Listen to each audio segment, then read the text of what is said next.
परदादा के साथ दादा, दादा के साथ डैडी और डैडी के साथ अब उनकी बेटी। तो हमारा नस्ल दर नस्ल पीपल्स पार्टी से ताल्लुक़ है। सिंध में माइनॉरिटीज़ के साथ बिल्कुल वैसा नहीं होता है, पाकिस्तान में बिल्कुल माइनॉरिटीज़ के साथ वैसे सलूक नहीं होता है जैसे इंडिया में हमारे मुस्लिम बहन भाइयों के साथ होता है।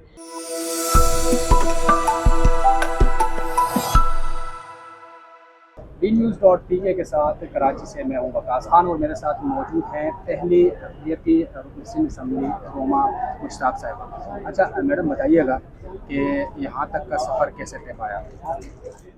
सबसे पहले तो अगर आप मुझसे पूछते हैं तो मैं समझती हूँ कि मैं अपनी गुफ्तगू का और अपने इस सफ़र को बयान करने से पहले अपनी क़यादत का शुक्रिया करूँ। मैं अपनी क़यादत का शुक्रिया अदा करती हूँ कि जिन्होंने सिंध में पहली बार मसीही सिंधी पाकिस्तानी को असम्बली में पहुँचाया, ताकि मैं अपनी आवाम के, अपने लोगों के मसले मसाइल को इस असम्बली के ज़रिए हल करवा सकूँ। मैं पाकिस्तान पीपल्स पार्टी में 4th जनरेशन हूँ।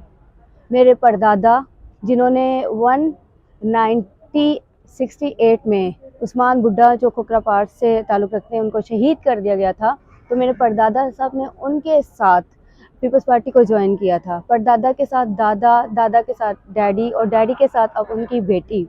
तो हमारा नस्ल दर नस्ल पीपल्स पार्टी से ताल्लुक़ है। जब मैंने आंखें खोली तो पैदा ही मैं जियाला घर में हुई थी। तो जब छोटी थी तो वालिद के साथ मीटिंग्स में जाया करती थी और जलसों जुलूसों में जाया करती थी, और बड़े होते होते बस पाकिस्तान पीपल्स पार्टी से ऐसा लगाव हो गया, ऐसा इश्क हो गया, क्योंकि पाकिस्तान पीपल्स पार्टी एक नशे की तरह है, जिसको ये लत लग जाए ना बहुत मुश्किल से ये ख़त्म होता है। तो इसी तरह मेरी स्ट्रगल और जद्दोजहद शुरू हुई पाकिस्तान पीपल्स पार्टी के लिए, क्योंकि मैं शहीद मोहतरमा बेनज़ीर भुट्टो साहिबा से बहुत ज़्यादा इंस्पायर्ड थी। क्योंकि शहीद मोहतरमा बेनज़ीर भुट्टो साहिबा पाकिस्तान की वो पहली खातून थी कि जिन्होंने जमहूरियत की खातिर, इस मुल्क की खातिर अपनी जान का नजराना दिया, और वो शुरू से ही मेरी इंस्पायर रही थी। और उनको फॉलो करते हुए मेरी भी एक ख्वाहिश थी कि मैं अपने लोगों की खिदमत करूं और उनके खिदमत करके ये साबित करूं कि मैं शहीद मोहतरमा बेनज़ीर भुट्टो साहिबा की वर्कर हूँ। अच्छा ये बताइएगा कि पहली बार सिंध असम्बली आप कौन सी गाड़ी में आई? पहली बार सिंध असम्बली मैं कार में आई। अच्छा जी। तो यानी आज किस गाड़ी में आई और आपके बारे में कहा जा रहा है कि बड़े मुतवस्सित तबके से आपका ताल्लुक़ है और यानी कैसा लगा? हाँ जी, बिल्कुल। मैं मिडिल क्लास से ताल्लुक़ रखती हूँ। इवन जब मैंने LLB किया था तो ऐसा था कि 2-3 साल तो ऐसा हुआ कि मेरे पास सेमेस्टर के उसको करने के लिए और पेपर्स के लिए मेरे पास पैसे नहीं हुआ करते थे फ़ीस के। जिस तरह के हालात मैंने देखे हैं, तो मैं पाकिस्तान पीपल्स पार्टी का शुक्रिया करती हूँ कि जिन्होंने आज मुझे इस मकाम पर पहुँचाया। मैंने वकालत की, बहुत मुश्किल से वकालत की थी, लेकिन पाकिस्तान पीपल्स पार्टी का शुक्रिया कि वो अपने वर्कर्स की मेहनत को देखते हुए सिला देती है। अच्छा ये बताएं कि जब आप अनाउंसमेंट हुई आपकी तो कैसा लगा, क्या फीलिंग्स थी उसका? मतलब मेरे पास अल्फाज नहीं थे, क्योंकि मेरा अनाउंसमेंट एक यादगार था मेरे लिए। उस दिन 24 के नाइट थी, जिस तरह आप लोगों की ईद होती है इसी तरह हमारे लिए क्रिसमस से एक दिन पहले की रात होती है। तो मुझे यकीन ही नहीं था आ रहा कि मेरा नोटिफिकेशन हो गया MPA के लिए। तो मैं खुदावंद का, अल्लाह ताला का, भगवान का जितना शुक्रिया अदा करूं उतना ही कम है। और इसके अलावा उस नोटिफिकेशन ने सिर्फ रोमा मुश्ताक मट्टू को नहीं, इस वर्कर को नहीं, बल्कि पूरी मसीही कौम को क्रिसमस का गिफ्ट दिया था। अच्छा क्या ख्वाब लेकर आई हैं आप? क्या देखती हैं आगे मसीही बरादरी या दीगर जो मसाइल हैं इस सूबे में, तो किस नज़र से देखती हैं और क्या प्रायोरिटीज़ होंगी आप?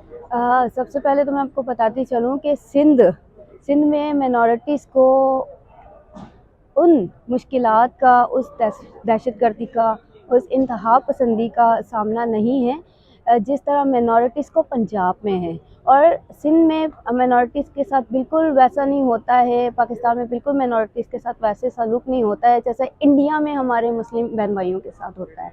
तो हम लोग बड़ा फ़ख्र महसूस करते हैं कि हम पाकिस्तानी हैं और हम सिंध में रहते हैं। जैसा कि मैंने आपको बताया कि मैं एक मसीही सिंधी पाकिस्तानी हूँ। मैं इसलिए ये آپ کو بتانا چاہتی ہوں، کیونکہ مجھے اپنے سندھی پاکستانی ہونے پر فخر فیل ہوتا ہے، کیونکہ پاکستان پیپلز پارٹی کے جو نوجوان قائد تھے اور پاکستان پیپلز پارٹی کے جو قائدین ہیں، انہوں نے ہمیشہ قائد اعظم محمد علی جناح کی تقریر کو مد نظر رکھتے ہوئے مینورٹیز کو مینورٹیز کے لیے برابری کی بات کی ہے، اور مجھے فخر ہے کہ میں سندھ میں رہتی ہوں۔ اچھا، کیا سمجھتی ہیں کہ آپ نے خواتین کی بات کی، آپ کی ٹویٹ دیکھی گئی، خواتین کی بات کی مائنورٹی، کیا سمجھتی ہیں کہ آپ خواتین کے لیے کیا کریں گے اس سے؟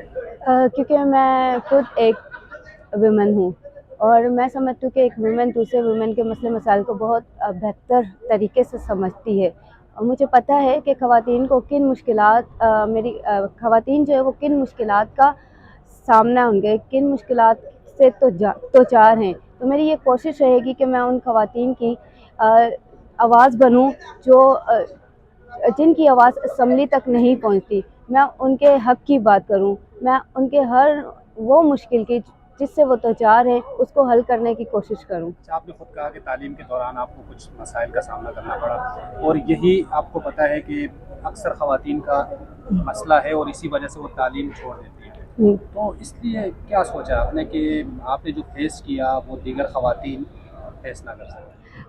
سب سے پہلے تو میں آپ کو بتا دوں کہ پاکستان پیپلز پارٹی نے ہمیشہ تعلیم کی بات کی ہے، اور آپ کو اگر یاد ہو تو پیپلز پارٹی کا جو مینیفیسٹو تھا اس میں بھی تعلیم کا ذکر تھا، کیونکہ اکارڈنگ ٹو پاکستان پیپلز پارٹی جب ایک پڑھا لکھا نوجوان ہوگا تو اس کا مطلب ہے کہ پڑھا لکھا پاکستان ہوگا، اور جب ایک پڑھا لکھا نوجوان آگے آئے گا تو وہ پاکستان کو ترقی کی طرف گامزن کرے گا، اور میں سمجھتی ہوں کہ سندھ میں بہت اچھی تعلیم دی جاتی ہے۔ ٹھیک ہے، بہت شکریہ آپ کا، بہت شکریہ۔